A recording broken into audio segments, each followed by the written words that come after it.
How's it going, everybody? My name's Warner Fields with Fields of Profit. I'm a full-time mid-six-figure Amazon seller, and in today's video, I'm going to be going over some tips and tricks and ways you can optimize your Amazon online arbitrage workflow. I'm going to be going from finding an item all the way to getting it within your inventory lab account in the fastest way possible, and we're going to be looking at all the data within that item and track it in the most efficient way possible so that you're not wasting time on the back end, forgetting what you paid for the item, forgetting where you bought it. It's important to stay super organized in your business. If you're brand new to the channel or if you haven't already checked it out, there's going to be a link down below for a completely free Amazon seller Discord server with a ton more free information. Would love to see you in there. Let's go ahead and jump into the video. All right, so let's say you've just found this item. This looks like a pretty good item to me, so we're buying it from Academy for $10.99 over on Amazon. It's the same exact item. You make sure the pictures all match up, make sure the descriptions are the same. In this case, this item isn't selling crazy fast. You can see the keeper chart down here. It's been selling consistently for $27, but right now it's going for 40 bucks. So right now this item is super profitable. So from here, what do we do? Like, what do I record? How do I know what I've paid for? You don't want to lose track of the items that you've bought. So in this case, you're going to run your checkouts, right? So you're going to buy this item for $11. You can use this spreadsheet. This spreadsheet is going to be linked down below for you guys to reference if you want to use this as a guide in your business. So what we're specifically going to be doing, we're going to take this $10.99 is what we're paying for this item. That's our price. We're buying just one for now. The sales tax percentage is going to vary based on your state. In my case, I'm shipping most of my stuff to 7% sales tax. The weight on this item, we're going to want to figure out here. The weight is 1 pound or 1.5 pounds. So we're going to go for 1.5 pounds. So that means our all-in total cost is $12.21. Now we're going to go back over to Amazon, make sure we're happy with this selling price. So I try to include as many costs as I possibly can. Within SellerAmp, the shipping cost is also baked in. So if you're using SellerAmp, you don't have to do the shipping part of this. So really in this case, my true cost would be like, it'd be like $11.80 or so. So we're looking at $11.80 on this item is what we're paying for it because SellerAmp bakes in shipping to this. So we're looking at a very high ROI product, $16 profit, looks like a home run product. If you're not familiar with the process of finding profitable items like this, I would encourage you to go watch some of the other videos on the channel that'll walk you through the sourcing process of this business. I'm going to show you how to make it as fast as possible for when you actually buy this item. So now that we've found our item and plugged in all these costs, this is our true cost right here. This is what we're going to be paying after shipping, everything like that. You want to make sure that you're fine with this cost here. This is going to be important to reference on your SellerAmp or any other profit calculators you're using. The cost right here is going to be the cost that you put within Inventory Lab. This is just your, your item cost plus your sales tax. You can also mess around with this on this spreadsheet here to figure out your adjusted cost, which is something that's nice to look at, but I wouldn't recommend using this for your accounting purposes, but that's up to your own business. I'm not an accountant. I'm not going to give you tax advice. This is personally the number I use for my Inventory Lab, which is, which works out to be my cost of goods sold. If you do use tactical arbitrage, you can also look at the adjusted price column on tactical arbitrage, but this adjusted price column right here is going to show you exactly what that item is going to net cost you after everything, after your shipping, after your cash back. So this is the number that you could also go ahead and run with here. I like to make sure that I'm profitable at this price here without considering cash back or anything like that. Unless the cash back is very, very significant, I want to make sure that I am very happy with this cost and I treat cash back as kind of a bonus, as bonus money, unless it's more than a couple percentage points. Then it can start to influence your sourcing decisions. But now that we have this, we have our true cost here, we're going to go ahead and plug that into our cost storage over here. This is where staying organized and keeping a spreadsheet like this is going to keep you a lot less confused when you're ordering tons and tons of products. Because, in a good day, you'll probably order 5, 10, maybe even 15 different products if you're really crushing it that day, and you would pretty easily forget what you're paying for each item. So I went ahead and built out this very simple little spreadsheet for you guys. So you're going to grab your ASIN here. What I do is I grab the title, or if the title isn't descriptive enough, I will add a little bit to it. So for item here, I'm gonna go ahead and throw that on there. Sometimes you have to do format painter and then make it smaller to make your spreadsheet look a little prettier. We're gonna throw that in there. We're gonna throw our supplier in here. So we've got Academy, we've got our ASIN, and we've got our item. So now when this item arrives in the mail and we're unboxing all our stuff, we've got a big giant pile of stuff. We're not sorting through a bunch of different information. And then we can just go ahead and press Control F, and then we can do raw links right there.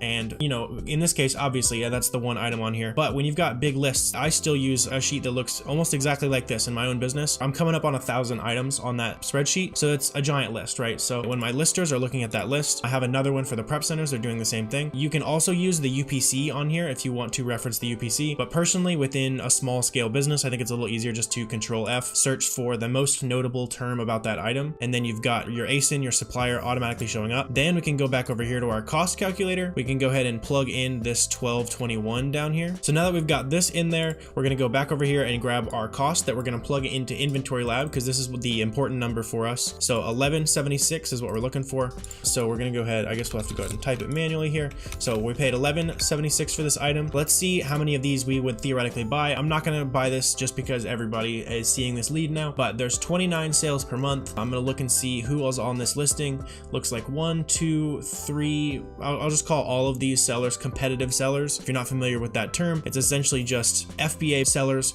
who are within a couple percentage points of the lowest price. In this case, they're pretty much all within, they're all within $1. It's close enough. This guy might get buy box rotation, maybe not, but I'm just going to be conservative and say we're going to be splitting these sales between 5 people, including ourselves. So we're going to sell 6 of these.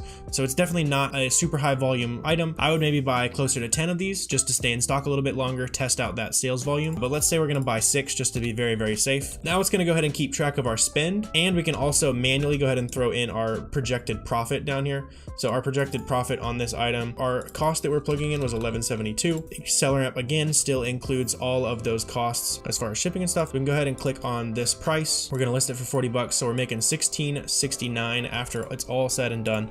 $16.69. This price is likely to tank in this item just because it is kind of on a spike right now. But looking at this item, the cheapest it's been in the past was $27. So even if it goes back to $27, we're still making 50% ROI. That's just a little bit of a way to think about the items you're buying. Make sure that the lowest price that it has sold for in the past, you want to make sure you're happy with that price. Not that that's like the greatest price in the world for your business, but make sure that it works for you. So we've gone ahead and we've checked all that. We've thrown our profit into the spreadsheet over here, and now it's going to spit out the amount of profit that we're making on this item.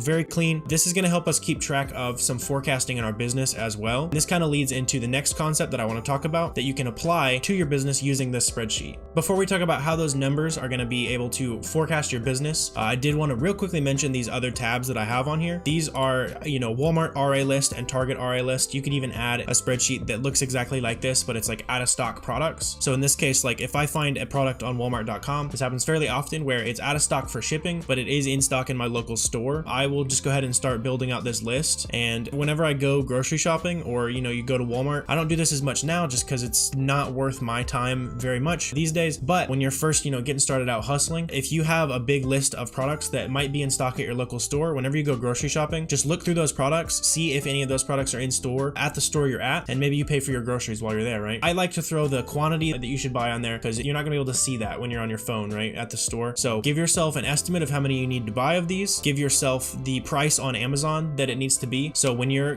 clicking at these Amazon and Walmart links, you're not gonna have your Keepa charts, right? So you can go ahead and click on the Amazon link, make sure that the price is still the price that you want it to be. That way you're not buying an item that has tanked or anything like that. Your Walmart link is gonna help you look at that item, make sure it's in stock at the specific store you're at. Go ahead and click through that. Using the Walmart app will help you there. I think the Target app will do the same thing. If you're gated, you don't want to buy an item in store, not remembering that you're gated and run into that. But that's how I just wanted to go ahead and throw these little bonuses on here as well, because that's a nice way. I used to do that a good amount when I was really hustling, trying to find whatever I could. That made my grocery store trips even, profitable sometimes, even though I was buying stuff for myself. But after you've used this spreadsheet to calculate the number of items you've bought, the amount of dollars you've spent in a day, you're going to be able to use that information to set probably the most important concept in your business, which is your daily spend goal. You need to be setting a daily spend goal in your business so that you know that you're on track. Like I can personally say, oh, I want to sell $1 million this year. But if I don't take an actionable step towards that every single day, it's just not happening. I need to have something measurable so that I can get there. And the easiest thing that you can control to reach your goals is to set a spending goal. So let's say, just for the sake of round numbers, I'm going to show you how I break this down. So in my business, anytime I sell $1, I've usually paid 51 cents. So 51% of my revenue is my buy cost. Just for the sake of round numbers, I'm going to go ahead and call that 50%. So 50% of my revenue is my buy cost, which means if I want to sell $100,000 next month, I need to spend $50,000 this month. So if you want to figure that out for your own business, take your cost of goods sold, divide that by your revenue, and then you've got your cost of goods as a percentage of your revenue. That's the calculation you need to run, and then multiply that by your goal revenue for next month. So going back to that example, let's say I want to do $10,000 a month next month. My cost of goods is about 50% of my revenue. That means I need to spend $5,000 this month. So run that equation for your business and then use that spreadsheet where it's tracking how much you've spent that day to make sure that you're actually spending enough money, make sure that you're keeping track of your items well. So between all the things on that spreadsheet, you're not going to get confused when you're receiving a bunch of different products.